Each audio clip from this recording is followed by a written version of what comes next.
আজ খালি রোস্ট হবে না ভাই, আজ ফাটবে গার, কারণ বিপক্ষে বাংলার সো কল ফুড ব্লগার্স যারা ভাইরাল হওয়ার জন্য নিজেদের লিমিটটাই ভুলে গেছে। কন্টেন্ট বানাতে গিয়ে তারা এমন জায়গায় পৌঁছে গেছে যেখানে একটা সম্প্রদায়কে অপমান করাটাও তাদের কাছে এন্টারটেনমেন্ট। তাহলে চলো শুরু করা যাক আজকের ভিডিও।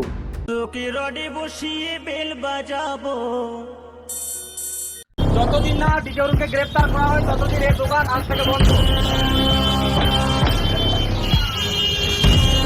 ঝামেলা ও আসলেই হাইব্রিড মাগুরের খাবার হয়ে যাবে। চ্যালেঞ্জ, ঝামেলা ডিজে অরুণের সঙ্গে করা যাবে না। A few moments later. ঠিক আছে, সরি। বলো সাঁওতাল জাতিকে অপমান করেছি আমি ক্ষমা চাইছি, আমি ক্ষমা চাইছি।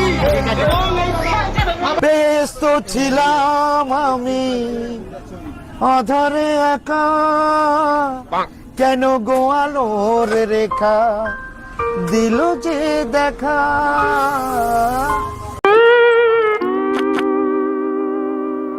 মুখটা দেখলে কেউ শুয়ে হচ্ছে মনে হয়। একটা তুমি ভগবানকে সাক্ষাৎ দেখতে পাও, আর একটা হচ্ছে মূর্তি দেখতে পাও। তো সাক্ষাৎ ভগবানের সামনে যদি মূর্তির কথা বলো তাহলে কি বলো? ও তার মানে তুমি ভগবান আর ও মূর্তি। একদম। ডিজে অরুণ, যাকে অনেকেই ফোন পে পরোটা নামে চেনে, শুধুমাত্র বাংলার সো কল ফুড ব্লগারদের জন্য যারা খাবার রিভিউ করতে গিয়ে মানুষের রিভিউ করে আছে। একটা ভিডিওতে দেখা যাচ্ছে ডিজে অরুণ সাঁওতাল আদিবাসীদের নিয়ে এমন সব কথা বলছে যা শুধু অফেন্সিভই না, একদম নিচু মানসিকতার প্রমাণ। ও সাঁওতাল মানে কুত্তা গরু মোষ পচাগুলো খায়। মানে ভাই, তোরা খাওয়ার নিয়ে কথা বলতে গিয়ে তোরা পুরো একটা কমিউনিটিকে টেনে আনলি। এটা কি কন্টেন্ট নাকি অ্যাটেনশন পাওয়ার শর্টকাট, কোনটা? নেট দুনিয়ার বাপ, 1,10,00,000 ভিডিও চলছে, 4-4টে ওয়েব সিরিজের নায়ক। বাদশা আল হাবিবি। সঞ্চদ না, তুই নেট দুনিয়ার বেতাজ বাদশা নয়, তুই আসলেই সোশ্যাল মিডিয়ায় বিক্রি হওয়া একটা ভাইরাল ক্যারেক্টার, যাকে ভাইরাল করেছে বাংলার সো কল ফুড ব্লগার্স। তোকে এই রাইট কে দিল? তুই একটা সম্প্রদায়কে ডিরেক্ট অপমান করছিস ক্যামেরার সামনে এসে। তুই জানিস চোদনা, কারুর কালচার, কারুর খাবার তাদের পরিচয় হয়, আর তুই সেটা নিয়েই অপমান করছিস, তুই সেটা নিয়েই মজা করছিস। এবার তোমরাই বলো কমেন্টে এই চোদনার সাথে কি করা উচিত। ঠিক আছে, সরি। বলো সাঁওতাল জাতিকে অপমান করেছি আমি ক্ষমা চাইছি, আমি ক্ষমা চাইছি। ডিজে অরুণ নামক এই তার কাটা পাগলা চোদাটা যখন ক্যামেরার সামনে নিজের মুখ দিয়ে হাগে, তখন সাঁওতাল গোষ্ঠীর কিছু মানুষ তার ভিডিওটা দেখে, আর তারপরে শুরু হয় আসল ড্রামা। তার দোকানের সামনে লোকজন জড়ো হয়, অর্থাৎ ক্রাউড, প্রোটেস্ট, ভাঙচুর। দেখো, আমি ভাইলেন্স সাপোর্ট করি না, কিন্তু রিয়াকশন কেন হলো সেটা তো বুঝতে হবে, তাই না? কেউ আগুন লাগাবে আর তাতে কেউ হাত সেকবে না, সেটা কি পসিবল?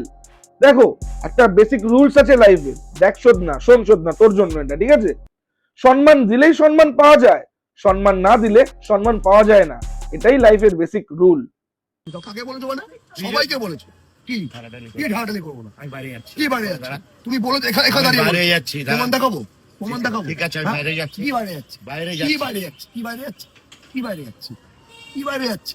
বাইরে যাচ্ছি, দাঁড়া।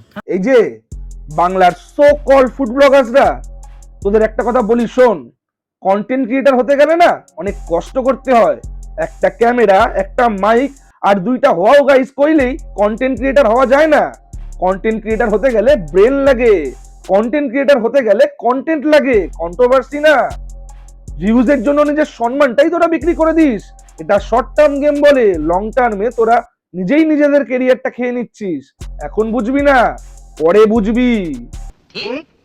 ফুড ব্লগিং মানে কি? ভালো খাবারের সন্ধান, সেই খাবারটা কোথায় বিক্রি হচ্ছে তার অ্যাড্রেস, যে খাবারটা বিক্রি হচ্ছে তাতে কতটা হাইজিন মেনটেন করা হচ্ছে, এবং সেই খাবারটা যেখানে সার্ভ করা হচ্ছে তার অ্যাম্বিয়েন্সটা কিরকম, আর সবার শেষে আছে খাবারটার প্রাইস। দ্যাটস ইট, এটাই ফুড ব্লগিং। কিন্তু বর্তমানে বাংলায় দাঁড়িয়ে যেটা ফুড ব্লগিং এর নামে করা হচ্ছে সেটা শুধুই বালছাল। কারণ ফুড ব্লগিং মানে এখন শুধু বাংলায় রাজুদার পকেট পরোটা, ফোন পে পরোটা ডিজে অরুণের বাঘাযতীনে, আর মধ্যমগ্রামে আমাদের বিরিয়ানি উজ্জ্বলদার। ব্যাস, এটাই হচ্ছে এখন ফুড ব্লগিং। এর বাইরে কোনো ফুড ব্লগার্স কিছুই করছে না। হ্যাঁ, দু একজন যারা ভালো ফুড ব্লগিং করে, তোমরা যদি তাদের নাম জানো অবশ্যই কমেন্ট বক্সে কমেন্ট করে জানাও। আর যারা এখনো ফুড ব্লগার হতে চাও তারা প্লিজ কন্ট্রোভার্সির পিছনে দৌড়ে নিজের সময়টা নষ্ট করো না, কারণ এতে তোমাদের কেরিয়ার নষ্ট হবে, কেরিয়ার গড়বে না। এই দিল্লি থেকে 4 জন কোন বাল চালে এসে গেল 30 বললো 30 লাখ ফলোয়ার্স চালাক লেওড়া ইচিতে ঢুকতে হবে বাড়াই। ও সাঁওতাল মানে কুত্তা গরু মোষ পচাগুলো খায়। একটা কথা ক্লিয়ার করে বলে দিই, ইন্ডিয়াতে এত কালচার, এত ভাষা, এত খাবার, এগুলোই আমাদের স্ট্রেংথ। আর তুই সেই জিনিসটাকেই অপমান করেছিস কেন ভাই? ভাইরাল হওয়া খুব সহজ, কিন্তু রেসপেক্ট আর্ন করা অনেক কঠিন। তুই অলরেডি প্রুফ করে দিয়েছিস তুই ভাইরাল হতে পারিস, কিন্তু তুই রেসপেক্টেবল হতে পারিস না। শেষে একটাই কথা বলবো, রোস্ট আমি করি মানুষকে শোধরানোর জন্য, কিন্তু আজকের রোস্ট করেছি ফুড ব্লগারদের একটা কথা মনে করিয়ে দেওয়ার জন্য। কন্টেন্ট বানাতে গিয়ে মানুষ হওয়াটা ভুলে যাস না। আর যদি আজকে আমার ভিডিও সঠিক মনে হয় তাহলে লাইক করে এতটা শেয়ার করো যাতে প্রতিটা ফুড ব্লগারদের কাছে আমার এই ভিডিওটা পৌঁছায়, ইভেন এই ডিজে অরুণ নামক চোদনাটার কাছেও আমার ভিডিওটা যাতে পৌঁছায়। আর ও তো আমার শর্ট ভিডিওতেও কমেন্ট করেছে। যাই হোক, আজকের ভিডিও যদি ভালো লাগে তাহলে অবশ্যই লাইক কমেন্ট করে শেয়ার করো, কারণ কখনো কখনো রোস্ট করা দরকার মানুষকে নামানোর জন্য না, মানুষকে শোধরানোর জন্য। তাহলে দেখা হচ্ছে এরকমই কোনো গাড় ফাটানো সেটা ভাঙা নেক্সট ভিডিওতে। ততক্ষণের জন্য টাটা। সাঁওতাল সম্প্রদায়কে নিয়ে যে তাদের যে উত্তক্ত ব্যাপারটা, এটা যখন আমার একটা বাক্যতে হয়ে গেছে, তাদের জন্য কিন্তু সেই সম্প্রদায়কে অন্তরের অন্তঃস্থল থেকে ক্ষমা প্রার্থী নিজেও।